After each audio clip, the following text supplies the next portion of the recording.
कि नेहरू जी का नाम क्यों नहीं दिया। आदरणीय सभापति जी, मैं बहुत आश्चर्य होता है कि चलो भाई, हमसे कभी छूट जाता होगा नेहरू जी का नाम, और छूट जाता होता होगा हम ठीक भी कर लेंगे क्योंकि वो देश के पहले प्रधानमंत्री थे। लेकिन मुझे ये समझ नहीं आता है कि उनकी पीढ़ी का कोई व्यक्ति नेहरू सरनेम रखने से डरता क्यों है। क्या शर्मिंदगी है नेहरू सरनेम रखने से? क्या शर्मिंदगी है? इतना बड़ा महान व्यक्तित्व अगर आपको मंजूर नहीं है, परिवार को मंजूर नहीं है, और हमारा हिसाब मांगते रहते हो। आदरणीय सभापति जी,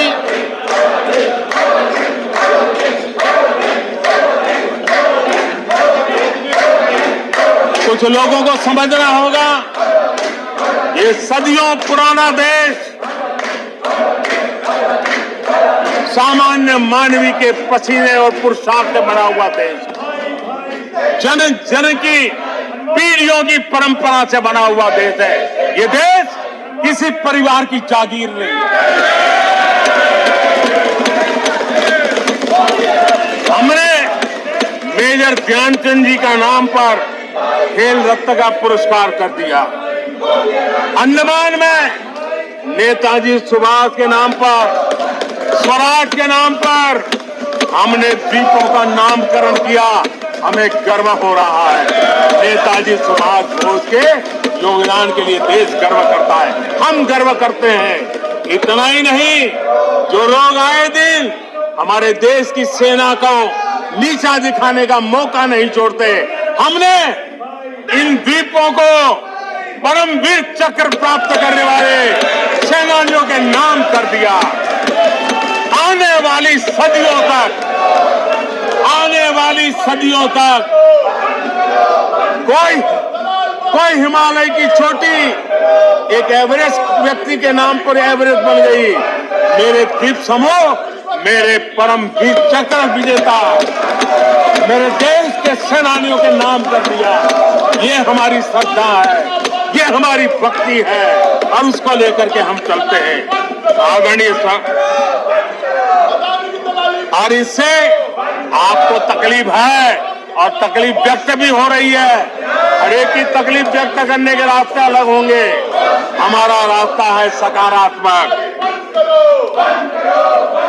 कभी कभी, अब ये सदन है, एक प्रकार से राज्यों का महात्मा है, हम पर ऐसे भी आरोप लगाए जाते हैं कि हम राज्यों को परेशान करते हैं।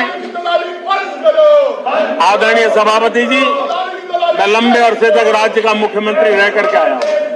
फेडरलिज्म का क्या महत्व होता है वो भली बातें समझता है, उसको जी करके आया हूं। और इसलिए हमने कोऑपरेटिव कॉम्पिटिटिव फेडरलिज्म पर बल दिया है।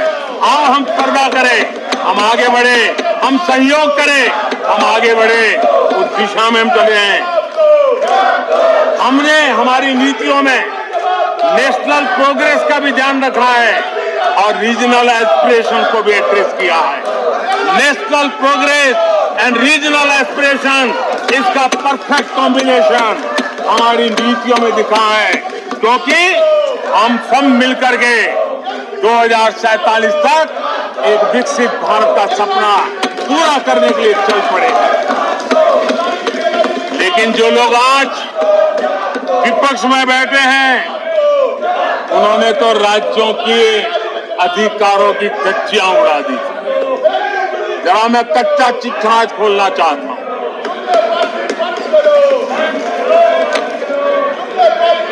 जरा इतिहास उठा करके देख लीजिए, वो कौन पार्टी थी, वो लोग कौन सत्ता में बैठे थे जिन्होंने आर्टिकल 356 का सबसे ज्यादा दुरुपयोग किया।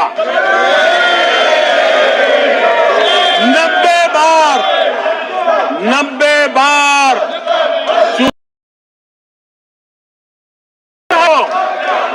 कौन है जिन्होंने किया? कौन है जिन्होंने किया? कौन है जिन्होंने किया?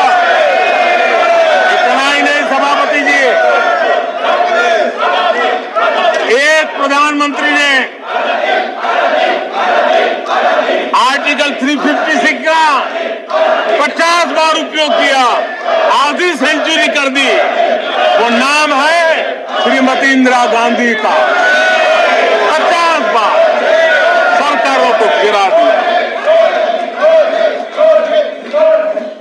केरल में आज जो लोग इनके साथ खड़े हैं, जरा याद कर लीजिए, थोड़ा बार माइक लगा दीजिए। केरल में वामपंथी सरकार चुनी गई, जिसे पंडित नेहरू पसंद नहीं करते थे। कुछ ही कालखंड के अंदर चुनी हुई पहली सरकार को गिराया। आज आप वहां खड़े हैं, आपके साथ क्या हुआ था जरा याद कीजिए। आदरणीय सभापति जी, जरा डीएमके के मित्रों को भी बताता हूं, तमिलनाडु में एमजीआर और करुणानिधि जैसे दिग्गजों की सरकारें, उन सरकारों को भी इन्हीं कांग्रेस वालों ने बर्खास्त कर दिया। एमजीआर की आत्मा देखती होगी आप कहां खड़े हो। यहां पर पीछे बैठे हैं इस सदन के वरिष्ठ सदस्य और जिनको मैं हमेशा एक आदरणीय नेता मानता हूं, श्रीमान शरद पवार जी। 1980 में शरद पवार जी का आयु 35-40 साल की थी। एक नौजवान मुख्यमंत्री महाराष्ट्र की सेवा करने के लिए निकला था, उनकी सरकार को भी गिरा दिया गया। आज वो वहां, हर क्षेत्रीय नेता को उन्होंने परेशान किया। और एनटीआर के साथ क्या किया?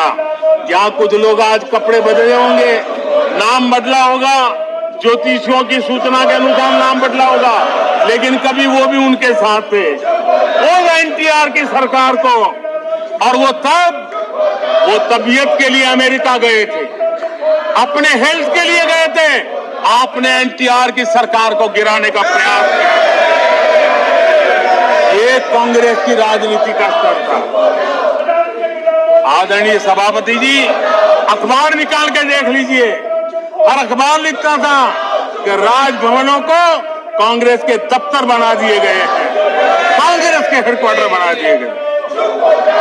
2005 में झारखंड में एनडीए के पास ज्यादा सीटें थी, लेकिन गवर्नर ने यूपीओ को शपथ के लिए बुला लिया था।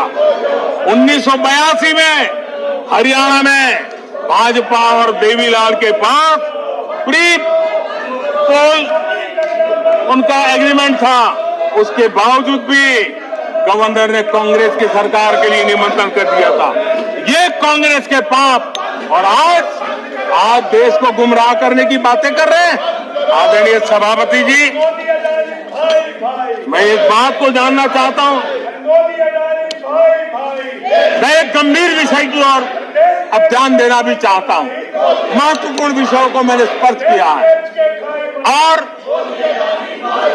आज देश में आर्थिक नीतियों की जिनको समझ नहीं है, जो 24 घंटा राजनीति के सिवाय कुछ सोचते नहीं है, जो सत्ता के खेल खेलना यही जिनको सार्वजनिक जीवन का काम दिखता है, उन्होंने अर्थनीति को अनर्थ नीति में परिवर्तित कर दिया।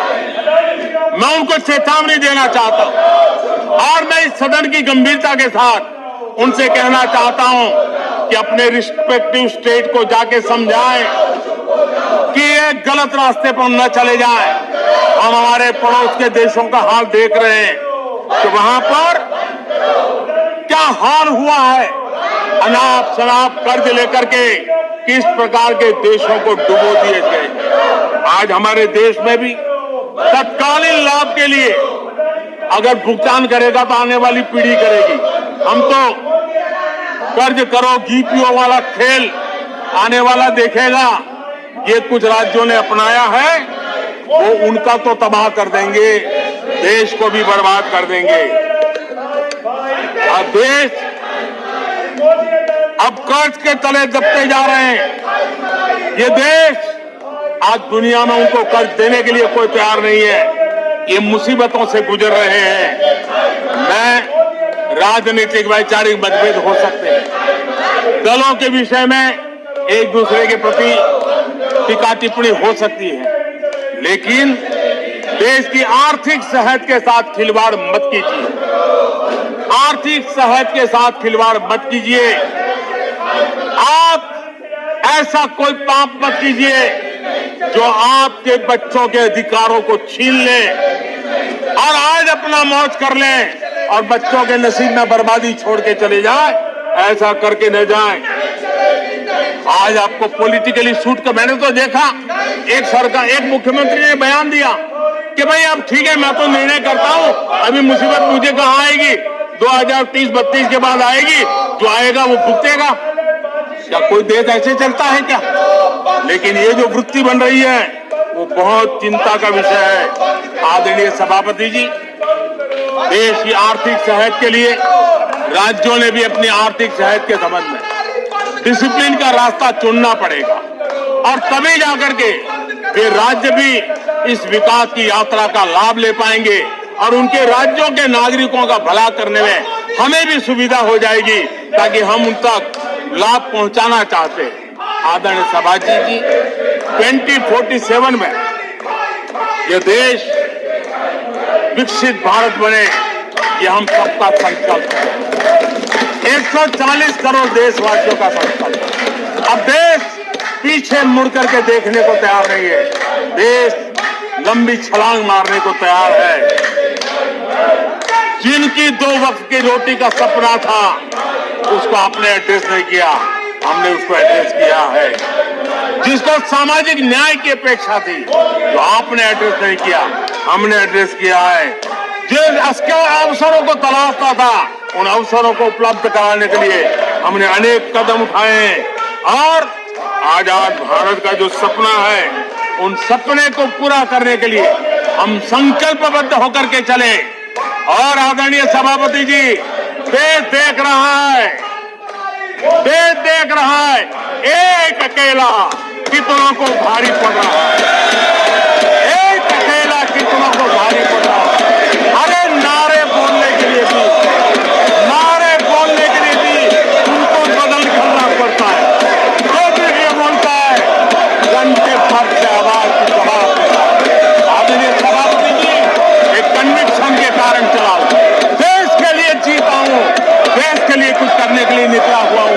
और इसलिए ये राजनीतिक खेल खेलने वाले लोग, उनके अंदर वो हौसला नहीं है, वो ढूंढ रहे हैं, बचने का रास्ता खोज रहे हैं।